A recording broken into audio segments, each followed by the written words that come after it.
My name is Ed Chandler, and I'm an alcoholic. I'll bet I've done that 1,200 and 2,000 times. I'm Ed Chandler, and I'm an alcoholic. Nobody anywhere in this country has ever jumped to their feet and said, "No, you're an alcoholic. You don't look like it." Tell this little story real quick. I was down in down in Raleigh, North Carolina, a few years back, and there for a conference. And Friday afternoon, people were coming in, registering and everything. And I saw this little guy. He was going down the side of the hotel to the front door, and he was about 5'5", and he was really hoofing it. He came through the front door, and the place was pretty packed, the lobby down there, and I was just messing around. And he started to cross that lobby, and he spotted me. And I knew the moment he spotted me. And he came up to me and in a loud voice says, "Hey, buddy, what time's the AA meeting tonight?" I said, "What makes you think I would know anything about any AA meeting?" He said, "Hell, you look like a drunk to me." Yeah. I said, "Main ballroom, 8 o'clock." I want to thank Lou and my fellow board members. I'd never really anticipated this, that it was going to be, that they were going to do so much. I'm wondering what they have in mind next year. But it really is something. I'm really touched by it.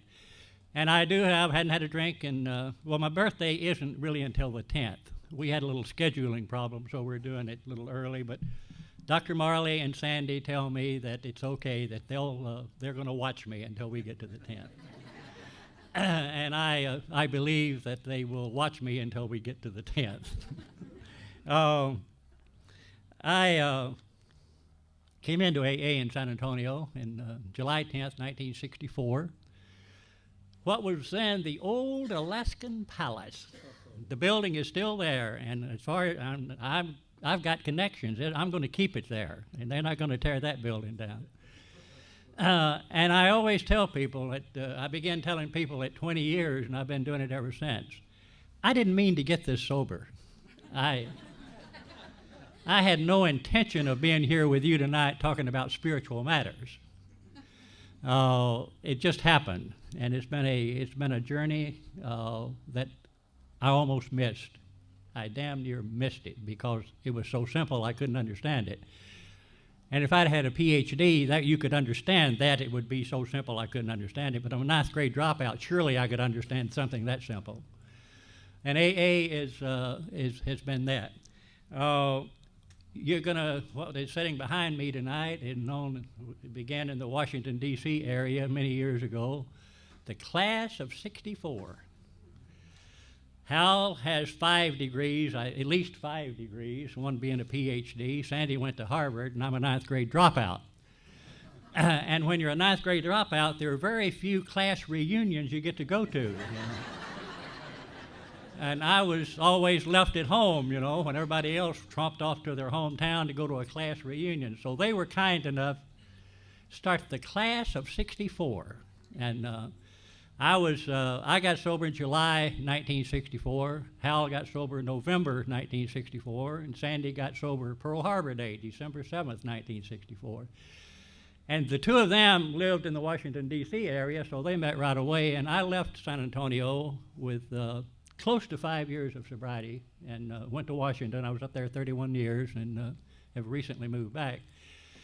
And when I left San Antonio to go to Washington, D.C., I had one name and one phone number, and it was Hal Lim, and it was, by golly, it's the best phone number I ever had.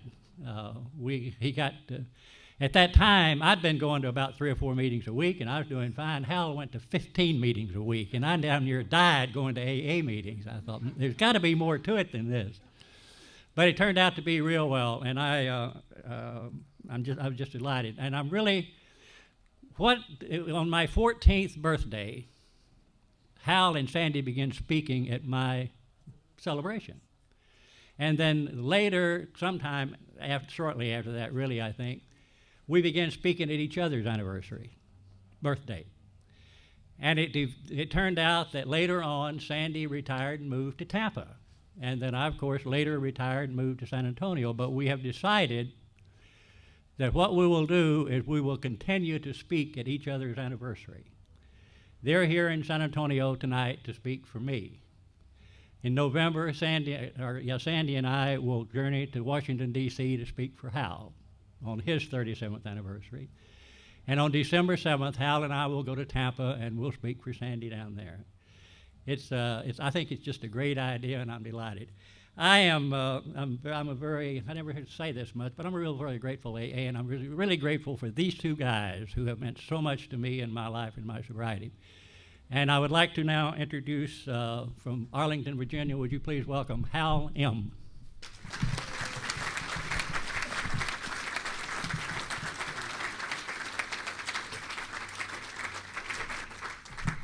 My name is Hal Marley. I'm a very grateful alcoholic from Washington, D.C.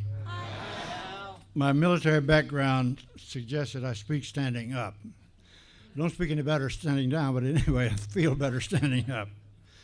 Actually, I like to speak standing up because I can see the whole audience. Sitting down, I can't see, but from here, I can count how many people go to sleep while I'm speaking. It helps me with my humility. I want to thank Lisa for arranging this beautiful party, and I want to thank Paul Baumel. He's supposed to be sitting right here. I don't know if he ran out or what. Anyway, Paul met us at the airport with a dozen roses for Rosita on Thursday. He's been our chauffeur, everything, took us around Thursday, Friday, Saturday, and takes us to the airport tomorrow. He's been a wonderful friend, taking really good care of us. I've sponsored him for 19 years, and it's finally paying off. Paul, seriously, if you're here, Rosita and I thank you very much for your very cordial and generous hospitality. You made it a beautiful weekend. I'm a sentimental slob. Paul says, Rosita told him once that she remembers, used to see tears in my eyes when I took empty Coke bottles back to the Safeway. I've been known to cry at basketball games. At any rate, a sentimental slob, and I'm going to get very nostalgic. I'm a nostalgic alcoholic. And coming back to San Antonio lets me wallow in nostalgia. I was stationed at Randolph Field, Texas, as a flight instructor from 1943 to 47. The good old days. And here I met Rosita. She was an Air Force widow. Her husband was killed in the Pacific in World War II. Married her in 1955, and Paul took us out to Randolph Friday. We saw our old house where we used to live, right near the Officers Club, 55 years ago. So we've wallowed in nostalgia this whole weekend. It's been wonderful, wonderful, wonderful. It gets better and better all the time. And the motto for the class of 64, actually, we absolutely insist on enjoying life. And that's what we're doing tonight, carrying on the motto. As my friend Rush Limbaugh says, we're having more fun than people are usually allowed to have. So it is a real privilege and pleasure to be here. Being in Texas and being nostalgic, I think about some of my Texas friends who have passed on. And one especially is Wino Joe. Wino Joe from Tyler, Texas. How many people ever knew Wino Joe? A few real lucky ones, real lucky ones. Wino was a real character. They don't have any Winos anymore, unfortunately, with his character. Anyway, in the state of Tyler, Texas, in the summer, it gets around 110 degrees. And they invented automobile air conditioning, and all his friends could afford it, bought these nice air-conditioned units and put them in their cars. And all of his friends had these units. They cost $300 or $400. And Joe just didn't have the money. That interfered with his drinking money, and he couldn't afford it. But he was ashamed because all of his friends had air-conditioned cars. He didn't know what to do. And he finally figured out the answer. On these 110 degrees days, he would drive down the middle of Tyler, Texas, with all the windows rolled up. And people would look and see the windows roll up, and they would think he had air conditioning.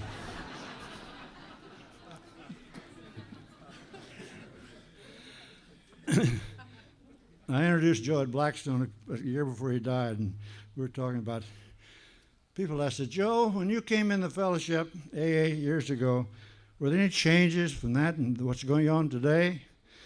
And Joe said, well, no, not really. So we stuck by the 12 steps, the 12 traditions, As long as we stick by the 12 steps and 12 traditions, we're going to do fine. Nothing's going to happen. He said, however, I realize there are a few little changes I've noticed here and there. For instance, he says, I saw a little pamphlet you put out recently. It says, is AA for you? And there are 12 questions. And you're supposed to look at those and answer those questions. And if you answer 4 to yes of them, you're probably in trouble and you probably need to stop drinking. There's none of that. When I came in, we had 8 questions. 8 questions. 1 yes, you were in. No ifs, ands, or buts. No rest. As I remember, the questions were, number 1, have you ever had the roof of your mouth sunburned?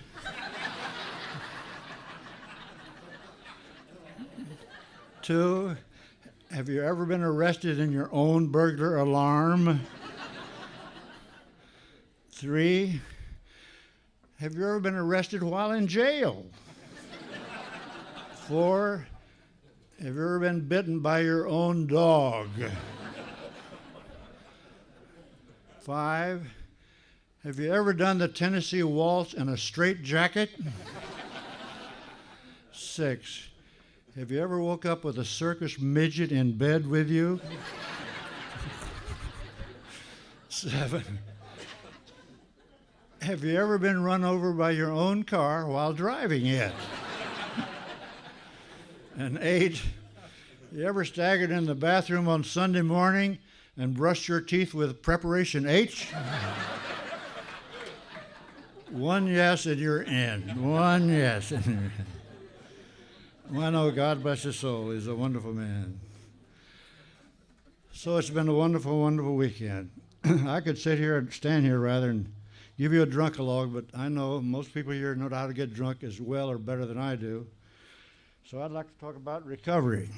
And my recovery is based on an attitude of gratitude. Came in the program in New York City. My original home group was the Lenox Hill group, meets on Monday and Thursday, 2 East 90th Street, New York, right above the Guggenheim Museum. And I was told right just from the start to keep an attitude of gratitude. And I remember my negative thinking the first time I heard one of the speakers say, my name is so-and-so and I'm a grateful alcoholic. My cynical mind says, what's he grateful about? He can't drink and have fun anymore and he's grateful? And my sponsor said, no, you don't have to be grateful. You can be ungrateful or you can be grateful. You have a choice.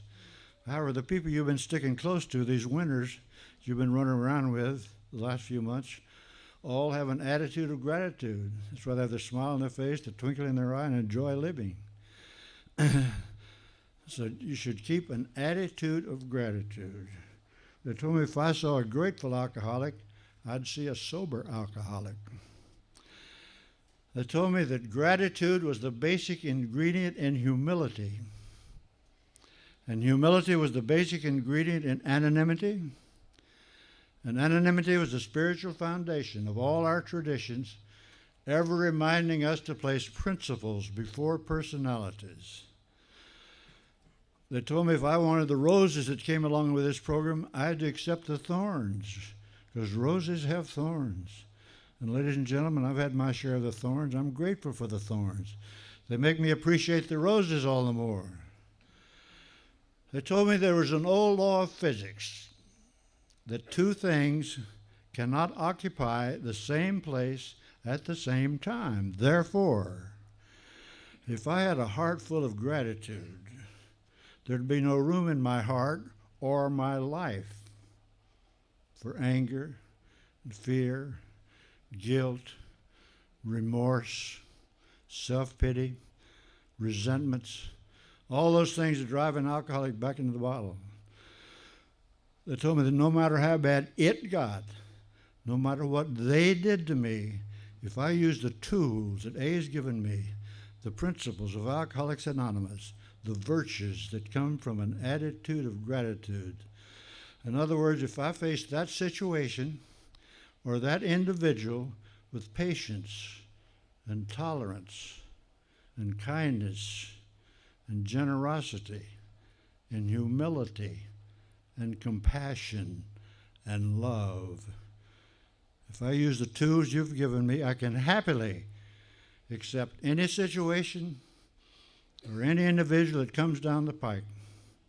And I emphasize the word happily, not begrudgingly, white-knuckle acceptance. No, happily accept any situation or any individual that comes down the pike. I know that we have these AA big book aficionados, gurus, who love to quote the big book by page number and paragraph number. There's usually one in every group. However, on page 133, it says, God wants us to be happy, joyous, and free. Happy, joyous, and free. And that's what God's will is for me. I love to quote the book. I love to quote Paul Oliger, God bless his soul, another winner that went on to the big meeting in the sky. Paul used to always talk about his favorite line in the big book, page 132, Paul would say. Paul says, in the middle of the page, and I mean that literally, not figuratively, literally. There's 16 lines above it. There's 16 lines below it. There are 2 extraneous words to the right of it. There are 2 extraneous words to the left of it. And the line, of course, is, we absolutely insist on enjoying life. And that's what this program is all about. So I begin to get an idea of attitude of gratitude. I've been in 3 or 4 months in New York, going to 3 meetings a day. I was the minimum in those days. No big deal, because every major group had a beginner's meeting at 7:30. Then went to 8:20, and then gave you 10 minutes to get upstairs to the speaker meeting, and then a noonday meeting, so it's no big deal getting 3 meetings a day, and more on Saturday and Sunday. And my sponsor called me, but 3 months, I guess, 3 or 4 months, said, Hal, I want to go over your gratitude list. He said, I said, my what? He said, your gratitude list. Where's your gratitude? I don't have a gratitude list. I don't have anything to be grateful for. Haven't you forgotten from whence I came? And I reminded him I'd just been kicked out of the Air Force after 25 years, a career officer, command pilot, terrific jobs, wonderful 25 years doing what I loved, worked for, prayed for, flying those airplanes all over the world, and it was all gone. I was through. In those days, there were no alcoholic rehabilitation centers, and the Air Force didn't have any drunks. They kicked them out. Very simple way to get rid of them. And actually, at the time, I was on the faculty of the National War College, the highest education institution in the federal government. The best job there was in the Air Force for someone with my background. And they had warned me the year before. I said, you're doing a good job for your students and so forth, but you're drinking too much. You go to the officers club every day at noon, and while the students and the faculty are sitting around the club having lunch, you're at the bar drinking with some other guy, drinking your lunch. You're setting a bad example for the student. And they warned me, and I slowed down for a while, but again, an alcoholic. Pretty soon, drinking around the clock again. And the boss called me in, Lieutenant General Butch Griswold. He was the commandant, Air Force, 3-star, and informed me the Air Force, he thought the War College could get along just as well without one drunk as he could with one. So fortunately, I had the years in for retirement, and they gave me an offer. You can sign volunteer retirement papers, or we'll court-martial you for drunk on duty and take away your pension. Didn't take me very long to decide which one to go. So I voluntarily retired from the Air Force, 1964. Now, I look back and trying to think what had happened. I knew booze had something to do with it, but hell, I knew some of my faculty members there at the college that were drinking as much as I was. Something was wrong with my thinking mechanism. No sane man. I had a wonderful wife and daughter. Everything was great, the best job there was in the Air Force, and drank it all away. Something was wrong with this thinking mechanism. What I needed was a good psychiatrist to wind this thing up or put it back on the track or do whatever a good psychiatrist does to get your brain straightened out so you go back to drinking. So I asked to see a psychiatrist, and they gave me a list of psychiatrists available in the hospital. I can only say by the grace of God, 20 psychiatrists, I, at random, selected one. I selected him because he had New York City as an address, and I was a New Yorker by adoption. I selected an officer just reporting into the Air Force, a recent graduate of the Columbia P&S College of Physician Surgeons, one of the first medical colleges in the United States to have a required course on alcoholism and required its interns, residents, whatever you call them, to go to a minimum of 12 AA meetings. And that's the psychiatrist I picked by the grace of God. He was a very I told him, I said, Doc, I'm going to be honest with you. I'm going to save you a lot of couch time. I'm going to tell you how much I drank. I'm going to tell you why I drank. I drank a quart a day.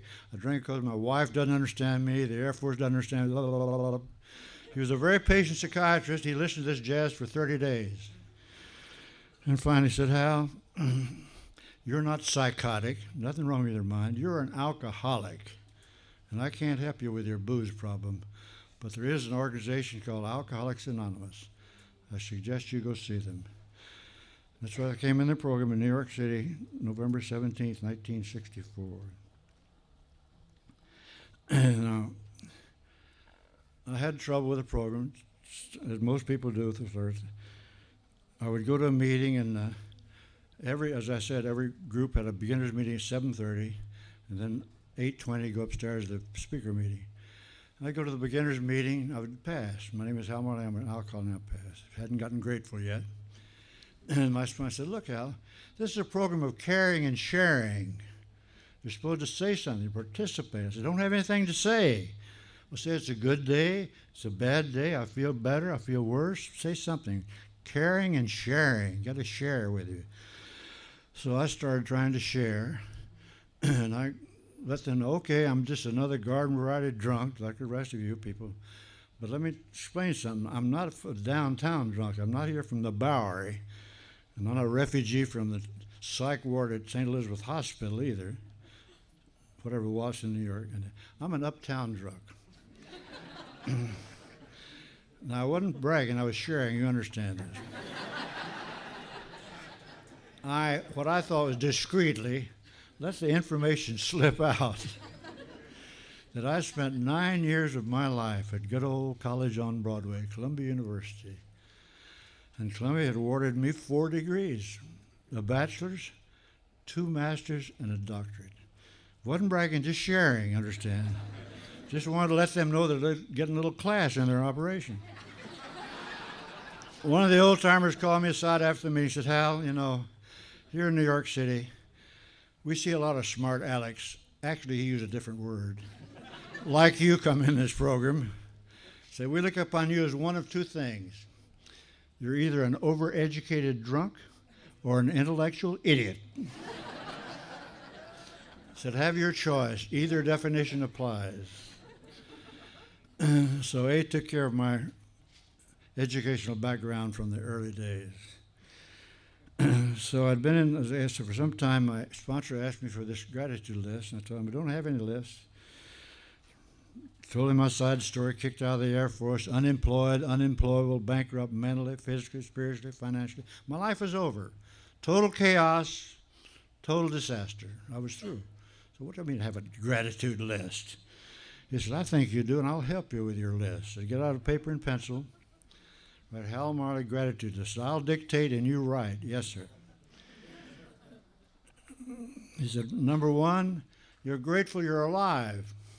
Okay. 2, you're grateful you're sober. 3, you're grateful you're a member of Alcoholics Anonymous. 4, you're grateful you got a place to sleep tonight. 5, you're grateful you got some food on the table. 6, you're grateful you got over 400 brand new friends you didn't know 6 months ago. 400 brand new A friends right here in the immediate New York AA area. 400 brand new friends who love you, who understand you, and who will do anything they can in the world to help you stay sober one day at a time. Grateful you got a job. We don't have a job, remember? Got kicked out of the Air Force.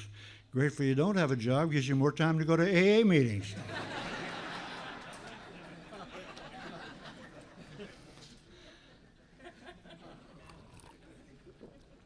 And I've been going to meetings ever since. Love meetings. What's the famous bank robber that's always Willie Sutton. Willie Sutton is a famous bank robber. The judge, he'd been before the judge 20 times, something. Judge said, Willie, you keep on coming back here. Why do you keep on robbing those banks? And Willie said, that's where the money is. Well, someone asked me with 37 years sobriety how to go to 2 or 3 meetings a day. That's where the sobriety is. I love meetings. I love meetings. I can't get enough of them. So I went along for a while, and my sponsor said one day, she said, you know, it's no big deal sitting around these meetings, say, my name is so-and-so, and I'm a grateful alcoholic. I said, words are cheap. Words are cheap. You have to live an attitude of gratitude. Now, I wouldn't presume to tell you how to live an attitude of gratitude any more than I tell you how to work the steps. It's an individual program. Easy does it, but do it. I will share with you how I try, a day at a time, to live an attitude of gratitude. As soon as I wake up in the morning, I crawl out of bed, get on my knees. Years ago, when I made my first talk in San Antonio 30 years ago, I used to say, wake up in the morning and jump out of bed. Well, I don't think I jumped then. I certainly don't jump today. I crawl out of the sack and get on my knees, and I thank God for those 3 things I have. No matter where I am in the world geographically, no matter what the weather is, no matter what my agenda for the day is, I have those 3 things to be grateful for. I'm alive, I'm sober, and I'm a member of Alcoholics Anonymous. Because I figure those 3 things going for me, I'm in pretty good shape. Not just to cope, white knuckle another day. I'm in pretty good shape to live and thoroughly enjoy another 24 hours of the AA way of life. Because that's what it is for me, ladies and gentlemen. A is not something I joined, it's something I live one day at a time. So that's the way I start the day, on my knees in the morning. And again at night on my knees, thanking God for another beautiful day of AA living. What about 9 to 5? Out in the real world, that for 32 years, I had to pour some booze on it to make it acceptable. Because I couldn't stand reality, the whole cruel world. And for me, I was a lucky alcoholic. For many years, booze was my best friend, and it worked. Booze lessened the pain of reality. It altered my perception of reality. But unfortunately, I had a disease called alcoholism, and it is progressive, and it progressed. And there came a day where the agony of alcoholism was more painful than the agony of reality. It didn't do the job anymore. It had failed me. So how do I cope with 9 to 5, the real world day? I can't pour booze on it anymore. How do I cope with it? Prayer, ladies and gentlemen, prayer. Prayer has become the basis of my daily living. It's the 11th step, really. Take the 11th step throughout the day. That's what I base every day on, the 11th step. Proving my conscious contact with God. One of my first sponsors, a Methodist minister, Tom Lovern, God bless his soul, some of you know him. He founded Blackstone, 56. He told me a lot about prayer. He referred me to Norman Vincent Peale's little tome on action prayers, thinking prayers, shooting prayers. I use Zapper prayer to someone walking down the street. All forms of, to me, in my opinion, meditation, conscious contact with God, call it prayer, meditation, whatever you want to. Anyway, contact with God. And I was talking to a friend of mine. I said, "Hal, you mentioned that Norman Vincent Peale's little tome on problems. Those Norman Vincent Peale used to put out before he died.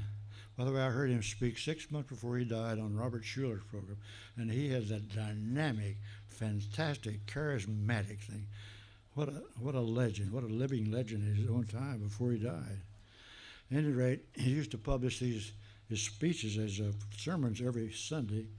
We used to line up down at 29th Street and 5th Avenue to the Marlboro Collegiate Church at 10 o'clock to stand in line so we get in the regular pulpit, regular sanctuary, rather than have to catch the program in some television room.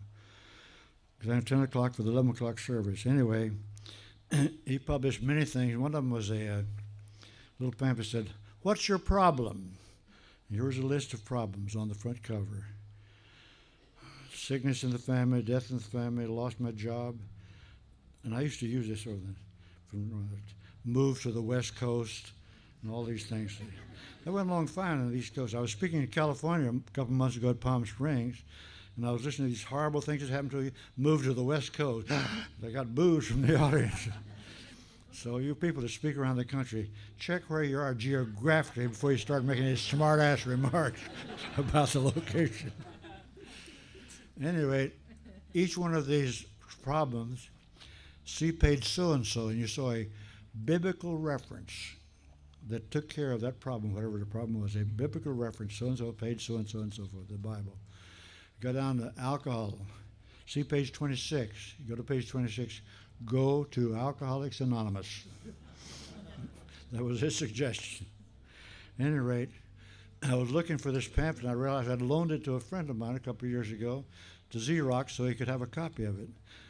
And it disappeared. So for any newcomers here, let me give you a word of warning. If you have something you want to get rid of and you don't mind if you never see it again, loan it to an AA friend. Now, there are exceptions. Thank God there are exceptions. But be careful, be careful, be careful. So on my knees in the morning, on my knees at night, and throughout the day. There are 12 gratitude prayers in the 24-hour book that I use throughout the day. The one I like to start with, the best of, well, you always use Serenity Prayer. It's always a standby. But on January 12th, in the 24-hour book, I pray that I may be grateful for the things I have received and do not deserve. I pray that this gratitude will make me truly humble. That tells my story. It reminds me from whence I came. It reminds me that my sobriety is a gift from God, an undeserved gift from God. And the part about humility reminds me of the definition my sponsor gave me many years ago. Humility is a recognition of the allness of God and the nothingness of self. Of myself, I am nothing. And that was hard for me to buy. Of myself, I am nothing. And I was speaking at a meeting in Alexandria years ago, closed AA meeting. The subject was a third step prayer. And I quoted my definition of humility, but allness of God and the nothingness of self. A well-meaning friend said, Hal, come on, you got a few 24 hours. You go to a lot of meetings. You try to help a lot of people. You deserve some credit yourself. You tried hard. You contributed. You shared. You're trying to practice these principles. All you deserve some credit. I said, no, look at the record. The record is for 49 years, me, myself, and I ran the show. And now don't misunderstand me. There were some good years in those first 49. There were some outstanding years in those first 49. But we pay off on end results. And I told you the end results. Kicked out of the Air Force all through. My life was over. That's the end result when me, myself, and I ran the show. So I explained to him, no, I have to get rid of self. And I quote one of my morning readings from God Calling, May 3rd. The reading for the day is, kill self now. You got to kill self now. It talks about, Bill Wilson talked about self-centered fears, self-will run riot, and all these things, self-centered, all this. Got to get rid of self. Because if we kill self, then nothing else matters. So I was trying to explain this. I kept repeating it. I have to do that every day. Kill self, kill self, kill self. Some young lady came in late. She asked her seat and said, what's the subject? She said, suicide, suicide. Well, that's what I have to do. I have to commit suicide a day at a time for the rest of my life.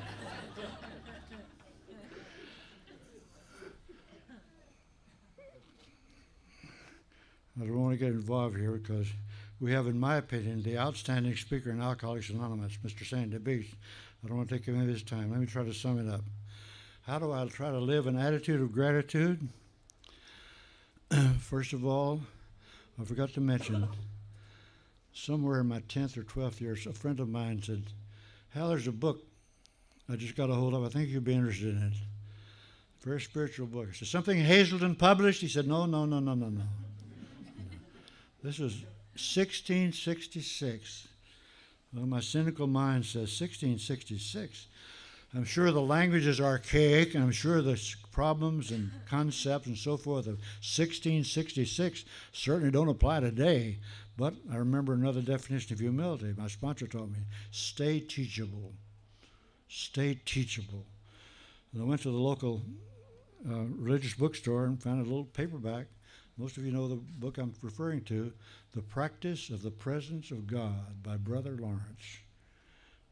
It's a collection of letters he wrote and conversations he had with his peers. The first one is dated August 3rd, 1666. And this friend of his said, Brother Lawrence, I've been observing you now for 6 months. Everything you do, the way you smile, the way you laugh, the way you walk, the way you talk to your friends, the way you do your job, everything about you exudes peace of mind, peace with God, and peace with your fellow man. How in the world do you get it? And Brother Lawrence said, if you want peace of mind, peace with your fellow man, peace with the God of your understanding, all you have to do is turn over with complete abandon your spiritual and material life to the care of God. He goes on and explains what we call the third step of Alcoholics Anonymous. And this was August 3rd, 1666. So for you newcomers, there's nothing new in A. It's been around a long time. So how do I live an attitude of gratitude? I try to practice the presence of God throughout the day. I try to remember my prayers of it. And I try to oversimplify it, try to live by the spiritual principles enunciated in the 12 steps of this program.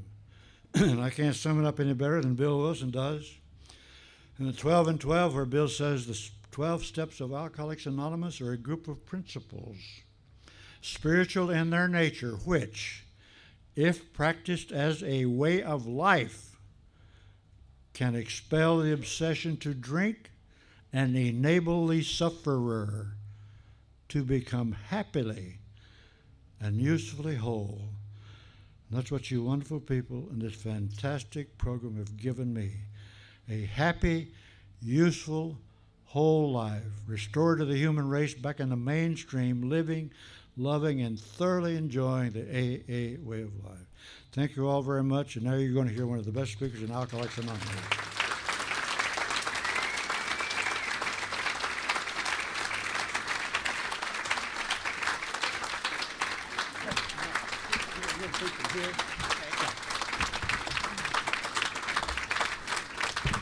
Let me have it first. I'll give it. Thank you very much, Doctor. That is one of the best talks I've ever had Hal make. But I say that every year. It just seems like he gets better and better and better. My next speaker is Sandy, and I'm convinced from what I have read in the last few years and what I've heard and discussed that probably the best medicine a person can take is a good belly laugh. And during the past 32 years, I've spent a lot of time with Sandy Beach, and I'm as healthy as you can get. We have had some, we've shed a few tears, but we've also had some good laughs. And I'm delighted that he could get over here and speak tonight and continue this tradition. So would you welcome from Tampa, Florida, Sandy Beach. Thank you, Eve. Congratulations. Yeah. Thank you, everybody. My name's Sandy Beach, and I'm an alcoholic. Hi, Sandy. I want to start out by congratulating Ed on 37 years. He's now the senior member. We have to kiss his ring, which is an improvement from what we used to have to do over the...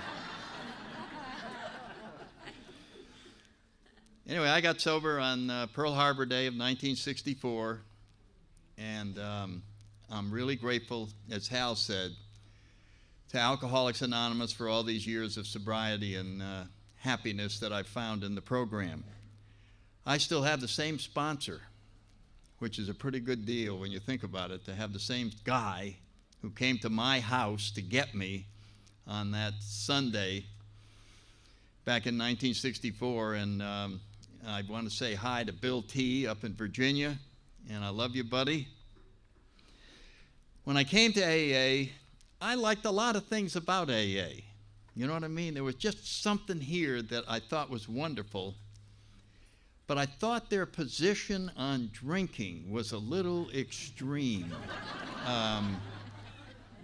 Because they said, you just don't drink for one day. Well, the guy that told me that had 15 years. And somebody else was celebrating 5 years. And so I saw through that day at a time thing right out of the bat. You know, I said, that's just for some new guy. I could tell most of the people that I ran into had no plans on any drinking in the foreseeable future. They were talking about no drinking at all forever. That's what they were talking about. And I thought about that and cringed because I knew what happens when you don't drink. You're sober all the time, all the time. No breaks. There'd be no breaks from the pains of being sober. And I just shuddered at the thought of it, like, oh my God, I'm going to feel like this forever. Because for me, alcohol was the answer to my problem, which occurred when I was sober. When I was sober, I was very uncomfortable. I didn't fit in. I was less than everybody else. I didn't know what was going on. I was consumed with fear, so my creativity was totally stifled. I didn't know how to get along with people, and alcohol fixed it all. The first night that I drank, and Ed, I got it just for the sake of Yale University. I have to correct that they would be very upset to even hear the word Harvard mentioned in the same room. And I had my first drink in college, and as soon as I drank it, I fit in. All the rest of the people became less threatening. They wanted to be my friends. And I just felt wonderful. I had found the secret to life all in one 15-minute period. Now, later on that evening, I threw up. The room was spinning. I just felt awful. Got up the next morning. I don't think I'd ever felt that bad in my life. I really thought I was close to death. And I remember saying to myself, this is a small price to pay for what you got last night.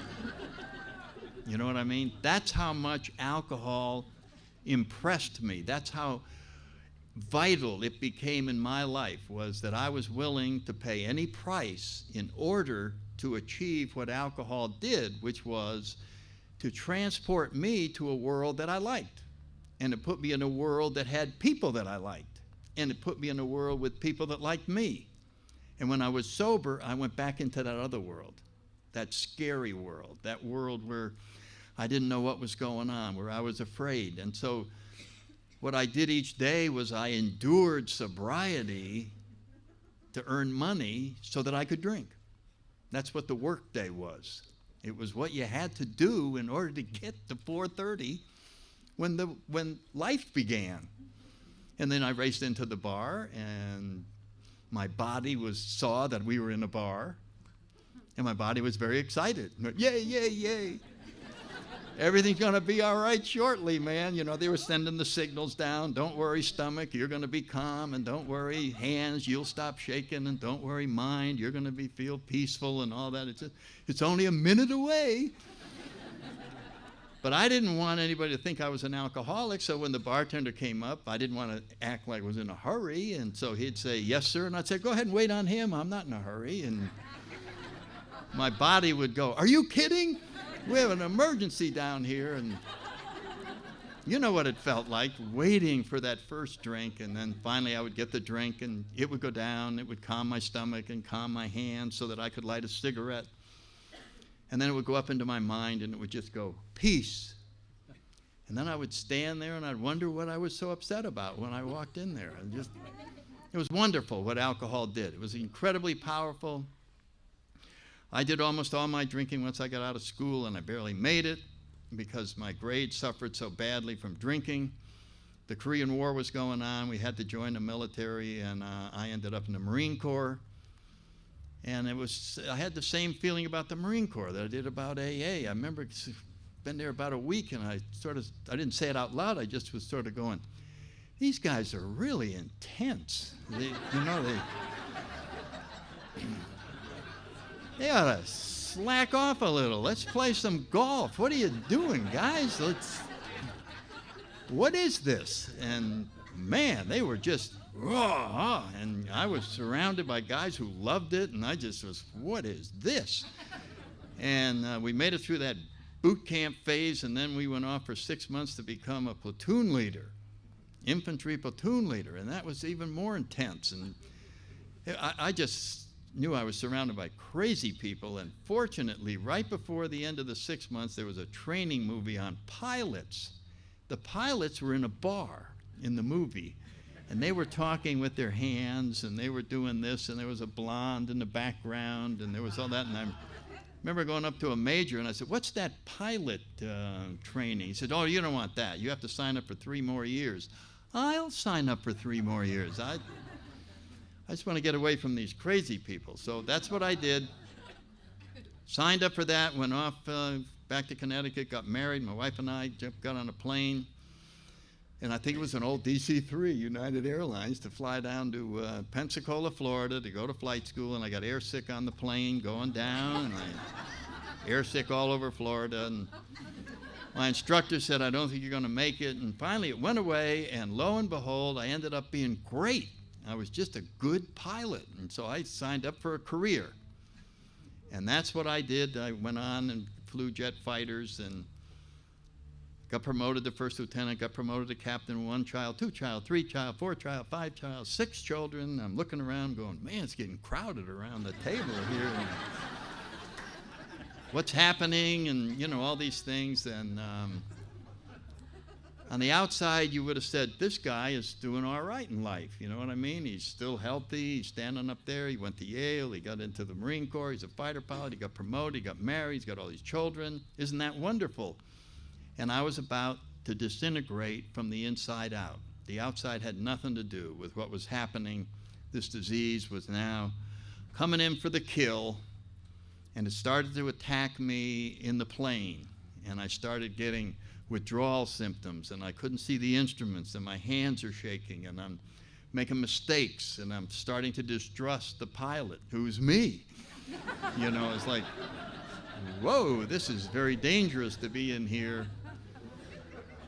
And so I finally, after some very close calls, went and saw some doctors. They sent me off, and they said, oh, this is serious. What's happening to you? We got to find out what it is. And like Hal mentioned, there was no disease of alcoholism, so you couldn't have it. You had to be diagnosed with something else.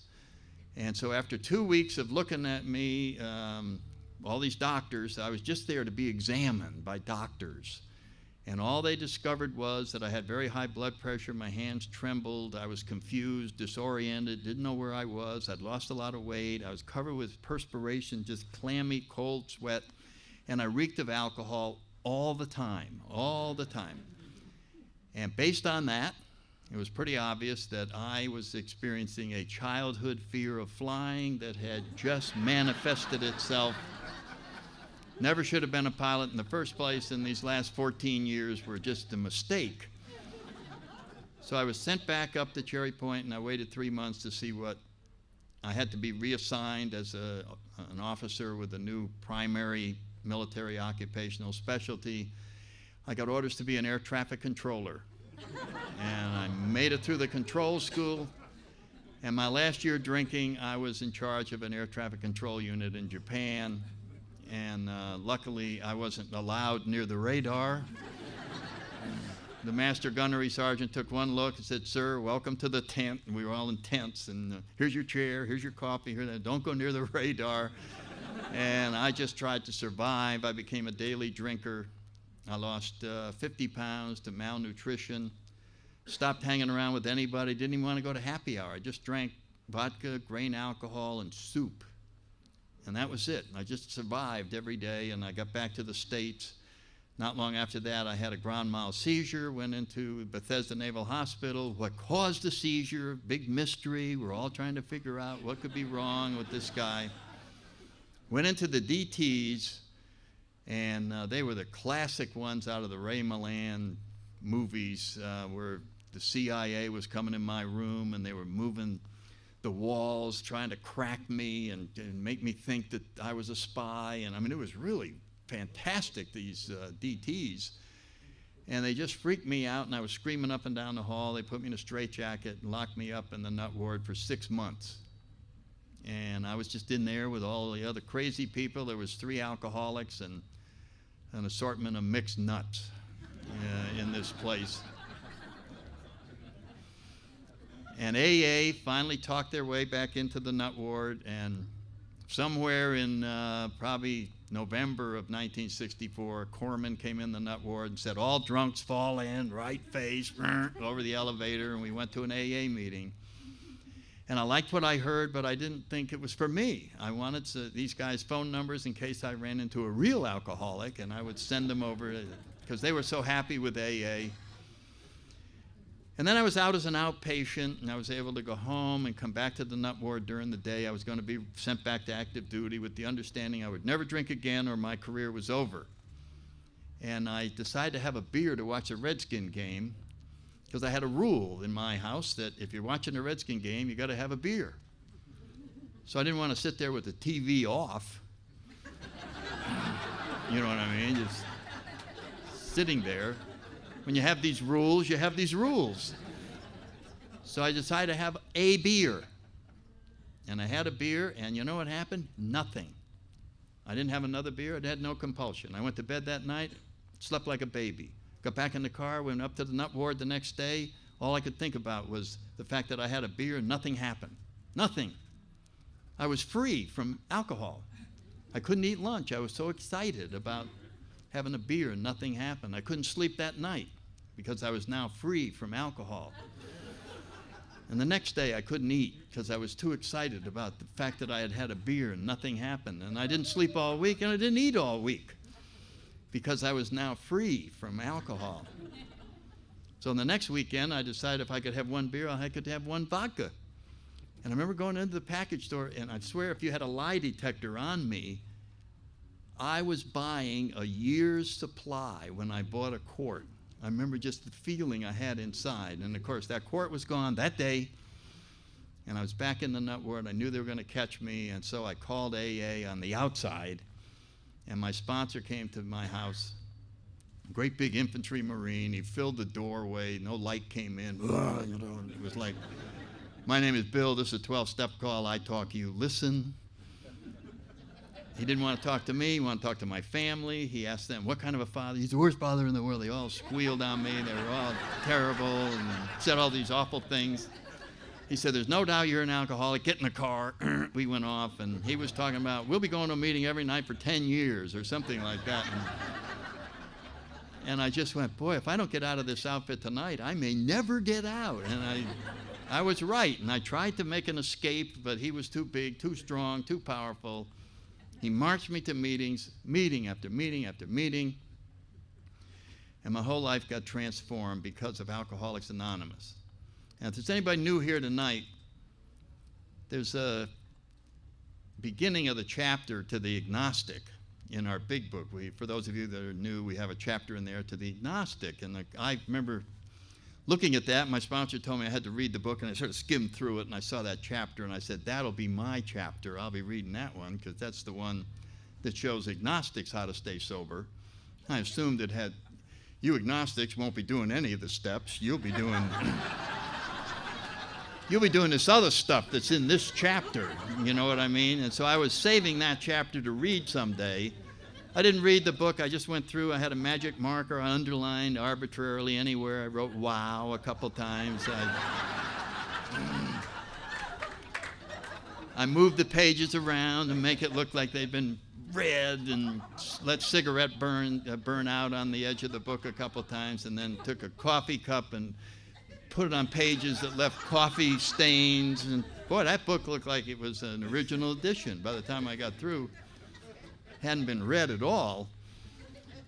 And so later on when I got to reading the book and saw, and it became part of my life and all that, in the beginning of the chapter, The Agnostic, it says something to the effect, if when you drink, you have little control over the amount you drink, And if, when you try not to drink, you cannot do it for any extended period of time, you may be an alcoholic.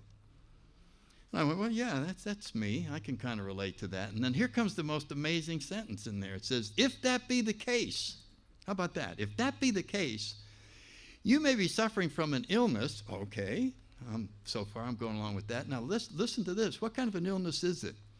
You may be suffering from an illness that only a spiritual experience can conquer. What the heck kind of an illness is that? You have an illness, no medicine for this illness. Only a spiritual experience can conquer this illness. And I'm going, whoa, I don't believe in spiritual experiences. And I can still hear my sponsor's voice. Next. You know, like, sorry, we can't help you. We'll get the next guy who might be willing to change his mind. And it turned out that's what the chapter said. You're an agnostic? We suggest you change your mind. Become a former agnostic.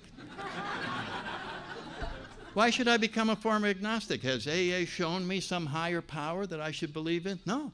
AA doesn't attempt to prove the existence of God at all. I've never seen anywhere it says we're going to prove the existence. What that chapter proved was the need for God.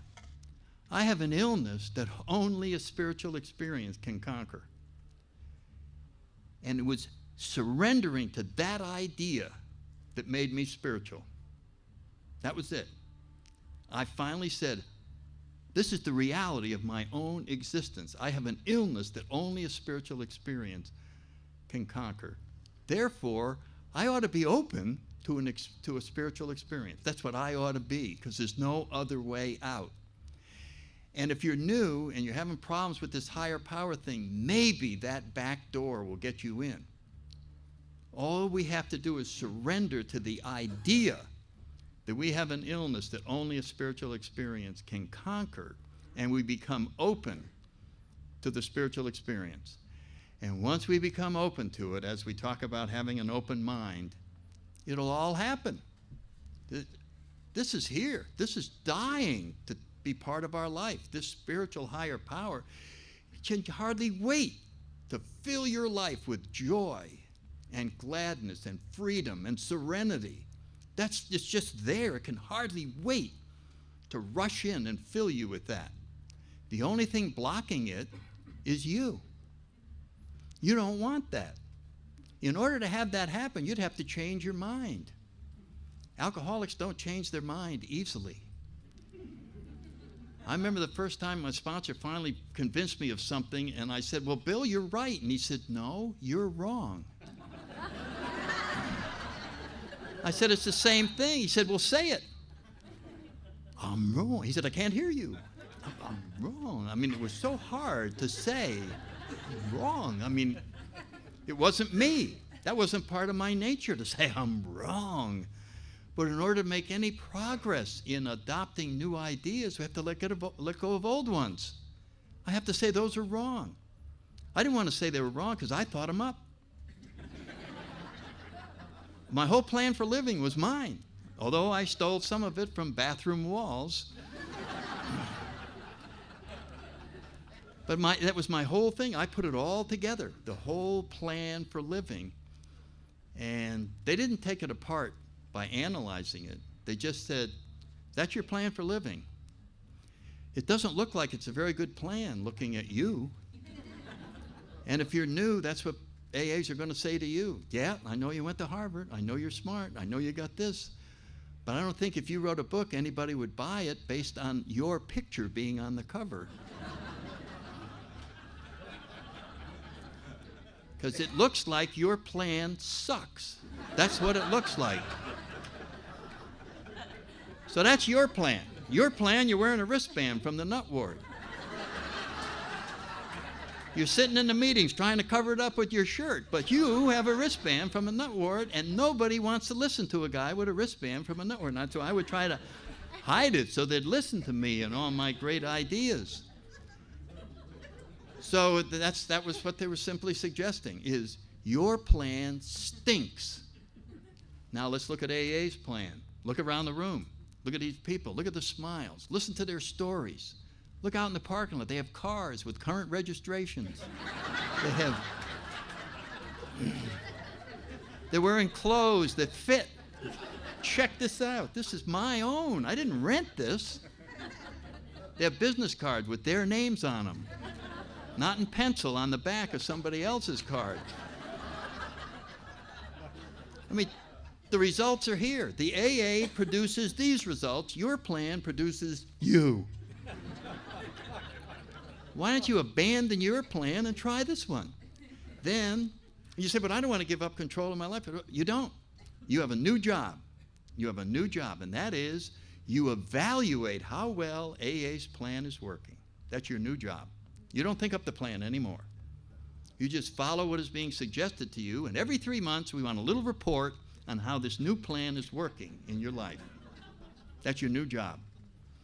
And you know, that's the secret to spirituality right there. We don't want to come up with the plan for our life. We want to open up the channel between us and a higher power by getting character defects out of the way so that the guidance can flow to us. And then we are being guided to a much higher level of existence than we could ever dream of. This is what sobriety is. It is letting go of the insistence that we figure out our own life and how it ought to be, and instead surrender on a daily basis to whatever higher power we have been able to establish contact with. Many of us believed in God or a higher power before we got here, but believing doesn't do anything. It's contact that is the difference. It is actually working the steps to remove the blockages between you and your higher power that permits you to have the inner awareness that there really is a personal, loving God inside of you that cares so much and that can rise you above the normal cares of daily living. It talks about in AA, spiritual way of life, we don't solve problems. They're removed. And there's a big difference. They are simply put in perspective. We are simply lifted above them, and we look at the triviality of that resentment that we used to have, and we wonder why we let it dominate us. What a stupid plan that was, to hold that resentment for all those years, when I could have been free of it like that. The spiritual axiom in the 10th step is one of the mainstays of my life, and when I sponsor people, I drive them crazy with this. If something disturbs you, no matter what the cause, there's something wrong with you. Well, what's wrong with me? You're disturbed. That's what's wrong with you. Yeah, but he made me disturbed. So what? You are disturbed. And sobriety consists of getting undisturbed. How do we get undisturbed? First of all, we do an honest analysis of what's wrong. Number 2, we have self-restraint so that we don't take any actions while we're disturbed that we're going to have to clean up later on. If the fault lies elsewhere, we forgive them. If the fault is ours, we make an amend. The goal is to get undisturbed. It's not to win. It's not to beat somebody up. It's not to be better or smarter or anything than the other person. It's to get undisturbed. As soon as we return to the undisturbed state, we're free to go ahead with our daily routine. And as we go around inflicting undisturbedness on the world around us, it responds in kind. You see, when you go around full of resentment, full of fear, full of anger, and we are that way as we go to the checkout counter, we go to the grocery store, we go to the dry cleaners. Is my cleaning ready yet? And they just go, yeah, you jerk, and throw us our cleaning. And we go, you know, the world's filled with jerks. I had no idea that I was causing this behavior. The literature suggests we bring out the worst in everyone, no matter where we go. And I didn't believe this until my parents' 50th wedding anniversary. My sister, who now is 25 years in AA, was organizing the big party. And she was listing all the people that were going to be there, and this one uncle was coming. I said, no, don't invite him. Please, Sue, don't invite him. He's so abrasive and obnoxious. You know, it could be a wonderful event. And she said, he's only like that when you're around. And I went, what? Oh, no, everybody loves him. He's a wonderful guy. So are we talking about the same John? Are we talking about, yeah. So I took her word for it, and I just went up there and I said, okay, this guy is wonderful. So I just ran up and just went, hi, Uncle John, I'm so glad to see you. And he said, I'm so glad to see you. And it was me. I must have had something that I carried on where I just knew I didn't like him, and I just made him realize that every time I saw him, and that he responded that way. So as we focus on being spiritually undisturbed, this is what we bring into the daily routine. Wherever we go, we're bringing a spiritual message of undisturbedness. And the people who are in contact with us respond to it. And we suddenly find that the world has been transformed. Suddenly, everywhere we go, we're seeing nice people. What is this all about? It's about being undisturbed. It's about making that our top priority and not take character defects out into the world. We have the power to, a day at a time, have a very happy and joyous life. And if you're new, please be guided into this new freedom. Don't try to figure anything out. Just take the hand of the person in front of you, allow them to lead you down this path, and then when it's your turn, get up here and tell the next new person, this is the greatest deal on earth. God bless you all. Okay, Mr.